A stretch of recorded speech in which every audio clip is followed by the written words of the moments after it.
হামলা করে যারা ভেবেছিল পদযাত্রা শেষ হয়ে যাবে, তারা সুযোগের ব্যবহার করে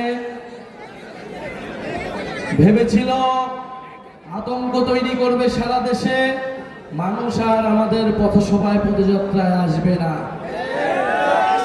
যদি তারা সশস্ত্র কায়দায় না আসতো, আমরা বিশ্বাস করি আজকে রাজবাড়িতে যত মানুষ হয়েছে, গোপালগঞ্জের সাধারণ মানুষ ঠিক ততটাই আমাদের সমাবেশে আসতে।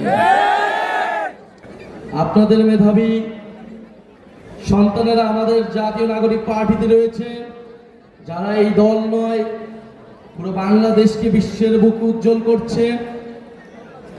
আমাদের খালেদ সাইফুল্লাহ ভাই, আমাদের সৈয়দ জামুল ভাই এবং আপনাদের প্রিয় ভাবি তাসনিম, যারা আমরা মনে করি সবার আগে সমস্যা খুঁজে বের করতে হবে। যদি আমরা সমস্যাই না জানি আমরা সমাধানটা কি করব, আমরা তাই আগে সমস্যা খুঁজে বেরাচ্ছি এখন সারা দেশে। আপনাদের সমস্যার সমাধানের রাজনীতি আমরা করতে চাই।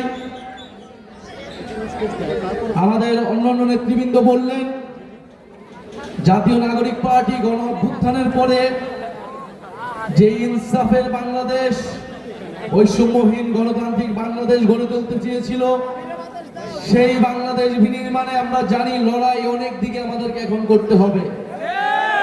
লড়াই কেবল একদিকে নয়, আমরা সেটার জন্য প্রস্তুত আছি। আমরা কি জানি আমাদের লক্ষ্য কি? আমরা জানি আমাদের লক্ষ্য নতুন বাংলাদেশ বিনির্মাণ করা। সেই লড়াইয়ের আহ্বান জানাচ্ছি। 3 আগস্ট আমরা শহীদ মিনারে জড়ো হচ্ছি। সিল্কোর সিল্ক অ্যান্ড শাইন, যাতে আছে আর্গান অয়েল ও ওট প্রোটিনের গুডনেস, যা আপনার চুলকে রাখে হেলদি অ্যান্ড শাইনিং।